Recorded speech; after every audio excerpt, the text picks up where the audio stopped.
واحدة واحدة كده، ولو في حاجة عدت مني ونسيتها إن شاء الله تكتبوها لي في التعليقات. أول حاجة مش هنتكلم عنها كتير عشان اتكلمنا عنها في الحلقة اللي فاتت، هي انتظار رؤية الهلال. دي كانت أهم حاجة عندنا قبل رمضان ما يبدأ، من أول يوم شعبان وإحنا بنسأل ليلة الرؤية إمتى، باقي كام يوم على رمضان. ليلة الرؤية كانت أهم ليلة في السنة بالنسبة لنا. تاني حاجة إعلان دار الإفتاء، اللي كلنا بنتلم حوالين التلفزيون عشان نستنى إعلان دار الإفتاء بكرة رمضان ولا لأ. البيت كله كان بيفرح ويبدأ يستعد بجد لرمضان.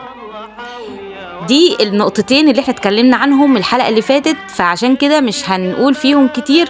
عارفين كل حاجة في رؤية هلال شهر رمضان، وكنا بنعمل ايه ليلة الرؤية، وكنا بنستعد ازاي في ليلة الرؤية، وكانت فعلا اجمل ليلة في السنة. تالت حاجة بالنسبة لنا من احلى ذكرياتنا ومن احلى حاجة كانت بتحصل في رمضان زمان، الزينة. كل شارع كان لازم يعمل احلى زينة. كان الأطفال هم اللي مسؤولين عن لم الفلوس عشان يعملوا الزينة واختيار الزينة، وهنعمل ايه وهنجيب كام فانوس في الشارع وهنعلق الزينة يوم ايه والحاجات دي كلها. فكانت دي وظيفة الأطفال، كانوا هم المسؤولين عنها وهم اللي بينفذوها. بس تعليق الزينة كان على الناس الكبار، كنا احنا بنلم الفلوس ونعمل الزينة بإيدينا ونعمل ورق ملون ونجيب الفانوس الكبير ونعمله كان أيامنا الفانوس بنعمله بحاجات كده احنا بنزينه بيها، مش بيجي متزين زي دلوقتي.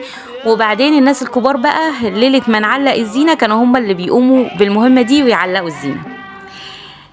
كانت تالت حاجة هي الزينة زي ما قلنا. رابع حاجة بقى بالنسبة لنا وكانت مهمة جدا عندنا بالنسبة لجيلنا احنا كأطفال زمان، الفانوس. كان الفانوس ده بنحلم بيه من السنة للسنة. الفانوس ده لو انا عندي 10 فوانيس لازم فانوس اول يوم رمضان، ده لازم فانوس رمضان قبل رمضان يجيلي وافرح بيه والف بيه الدنيا كلها. كان الفانوس بتاعنا غير دلوقتي، فانوسنا كان بشمعة، كان فانوس صاج مش فانوس بلاستيك، ما كانش بيغني، ما كانش بيعمل الحركات بتاعت دلوقتي، بس كان ليه مكانة كبيرة في نفوسنا. أنا عن نفسي فاكرة كل ذكرياتي مع الفانوس، كنت أمسك الفانوس وأحس إن أنا يعني طايرة من الفرحة. كان الفانوس ده بالنسبة لنا كأطفال خلاص كده بقى احنا كده دخلنا رمضان، يعني دخلنا رمضان. فمن رابع أحلى حاجة كانت بتحصل لينا في رمضان زمان كانت هي الفانوس. خامس حاجة كانت برضو مهمة بالنسبة لنا كأطفال وكبار، شراء اليميش. شراء اليميش بقى كل واحد على قد ما بيشتري، بلح، قمر الدين، زبيب، مشمشية، كان اي حاجة ممكن تراضي بيها البيت، كان اي حاجة ممكن تملى البيت خير وبركة. كان البلح زمان كتير، كان كل الناس عندهم بلح، لازم يجيبوا بلح لرمضان، حتى اللي مش هيقدر يجيب مكسرات يجيب البلح يفرح بيه ولاده. الزبيب، جوز الهند، القمر الدين، الحاجات دي كلها كانت من اهم الحاجات اللي كانت موجودة زمان في ذكريات رمضان زمان. ودلوقتي طبعا بنحاول ان احنا نحيي الحاجات دي، ونحاول ان احنا نوري ولادنا شراء اليميش وبنشتري يميش ونستعد لرمضان. كان اليوم بتاع شراء اليميش ده له فرحة خاصة كده، ان ريحة رمضان خلاص بنشم ريحة البلح وقمر الدين، خلاص احنا دخلنا رمضان وريحة رمضان قربت منا. سادس حاجة كان اول سحور لينا في رمضان. اول سحور بقى كان مميز في كل بيت على قده وكل بيت على زي ما بيعمل. يعني كان في ناس اعرفهم يقولوا اول يوم رمضان اول يوم سحور لازم يبقى سحور كبدة، لازم يبقى لحمة، لازم يبقى حاجة جامدة عشان ده اول سحور في رمضان، بيحتفلوا بيه زي اول فطار في رمضان. في ناس تانية يقولك لا، احنا اول سحور في رمضان لازم الفول عشان يبقى بدأنا رمضان صح، لازم الفول والزبادي، لازم سحور الفول والزبادي عشان يبقى خلاص كده احنا دخلنا في رمضان، ونبدأ كل يوم نغير في السحور من فول وجبنة وزبادي والحاجات دي. سابع حاجة بقى، احنا وصلنا كده لسادس حاجة اللي هو أول سحور. سابع حاجة بقى المسحراتي بقى، المسحراتي بقى وطبلة السحور. مع إننا زمان كانت ذكرياتنا مع المسحراتي صعبة شوية عشان كانت الدنيا بتبقى ساقعة وبرد وما بنطلعش كتير في الشارع، بس كانت صوت الطبلة بتاعته خلاص يعني بتخلي قلوبنا ترفرف كده من الفرحة. صوت طبلته في السحور، حتى لو احنا ما طلعناش ليه، ما طلعناش نمشي وراه، ما عملناش الحاجات دي، بس بالنسبة لنا المسحراتي ده كان حاجة من الذكريات وحاجة من الحاجات اللي احنا اول ما بنقولها بنفرح كده. تامن حاجة بقى مدفع الفطار. مدفع الفطار بقى يعني مش عايزه اقول لكم، مدفع الافطار ده كنا احنا ممكن نشغل مثلا القناه الاولى عشان نسمع مدفع الافطار، ممكن نشغل اذاعه القران الكريم عشان مدفع الافطار. المهم احنا كاطفال كنا بنحب جدا نسمع لحظه انطلاق مدفع الافطار. اول ما المدفع يضرب نقول خلاص المغرب اذن، ونبقى عايزين ناكل ويقولوا لنا استنوا لسه في الاذان. تاسع حاجه الدعاء بعد الاذان. كلنا ساكتين ورافعين ايدينا اول ما الاذان يأذن، كل واحد يدعي بامنيته، كل واحد يقول اللهم لك صمت وعلى رزقك افطرت. بالنسبه لنا كان اول ما الاذان الله اكبر خلاص ربنا بيأذن لنا بالفطار، واحنا كاطفال بقى كنا بنستنى اللحظه دي عشان كل اللي حوشناه طول النهار ناكله اول ما الاذان يقول الله اكبر. عاشر ذكرى بالنسبة لنا أول بلحة كان لازم نفطر على البلح عشان سنة عن الرسول صلى الله عليه وسلم، كان ليها طعم مختلف وكان ليها صوت مختلف، وهي صوت أبهاتنا وأمهاتنا وهما بيقولوا افطروا على البلح عشان سنة عن الرسول صلى الله عليه وسلم، كأن البلحة دي كانت إعلان رسمي إن رمضان بدأ. أول بلحة مع أول فطار مع أول أذان مع أول مدفع إفطار في أول يوم رمضان.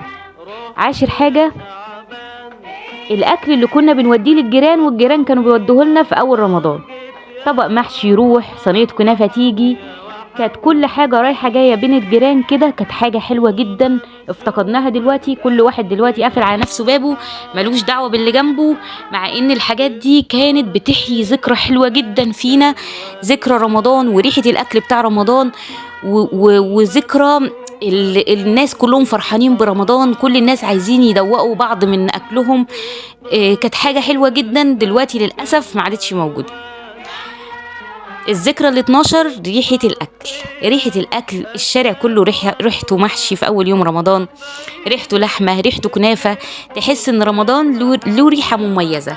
كنا نمشي في الشارع اول يوم رمضان كله شامم نفس الريحه في كل البيوت، ريحه المحشي زي ما بنقول، ريحه اكل حلو، تحس ان اول يوم رمضان بنحوش له من السنه اللي فاتت. فاول يوم رمضان عند كل الناس لازم بيبقى يكون في احلى اكل وفي احلى ريحه وفي احلى حاجه، فريحه الاكل دي بالذات حاجه من ذكريات رمضان اللي عمرنا ما هننساها. الذكرى رقم 13 صلاه التراويح.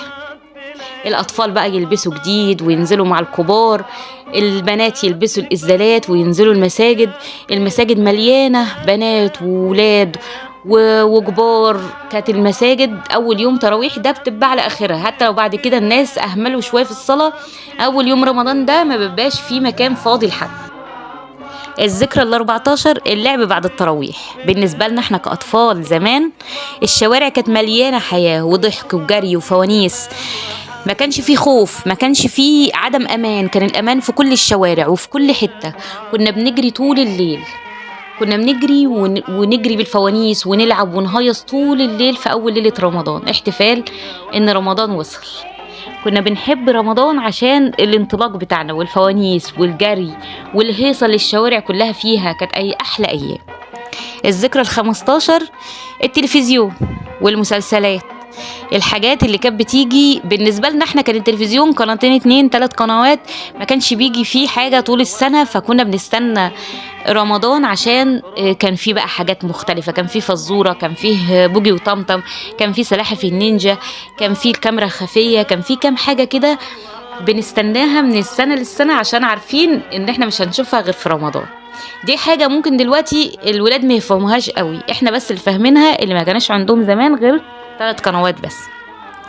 الذكرى 17 في رمضان ختم القرآن، كل واحد يحط لنفسه ورد، وكان في روح جميلة في البيوت كده ان كله بتنافس هنختم القرآن في رمضان ده كم ختمة، هنقرأ قد ايه في اليوم، هنعمل ايه، هنسوي ايه، كانت احلى ذكريات. الذكرى 18 العشرة الاواخر من رمضان، تحس ان رمضان بيجري والناس كلها تجتهد في العبادة، بس العشرة الاواخر دول كان لهم اجتهاد تاني واستعداد تاني وروح تانية كده بتبقى موجودة في كل الدنيا في كل الناس اللي حوالينا. الذكرى 19 تجهيزات العيد، شراء الملابس بقى والكحك والبسكوت وفرحة الأطفال وتجهيزاتنا للعيد كده كانت بتبقى في العشر الأواخر، بس ما بتاخدش مننا يعني من روح رمضان قوي. كنا بنحتفل بتجهيزات العيد دي واحنا في رمضان نفسه، يعني فرحتين اتنين، فرحة رمضان والعيد مع بعض. الذكرى 20 آخر يوم رمضان أصعب إحساس. كنا نفرح بالعيد لكن نزعل إن رمضان خلص ونقول يا رب بلغنا رمضان السنة الجاية. كانت أحلى أيام. الأيام بتتغير لكن الذكريات الحلوة عمرها ما بتروح، وكل واحد فينا عنده رمضان خاص بيه، رمضان محفور في قلبه، رمضان بناسه اللي عاشوا معاه، رمضان بذكرياته الحلوة اللي عاشوا معاه.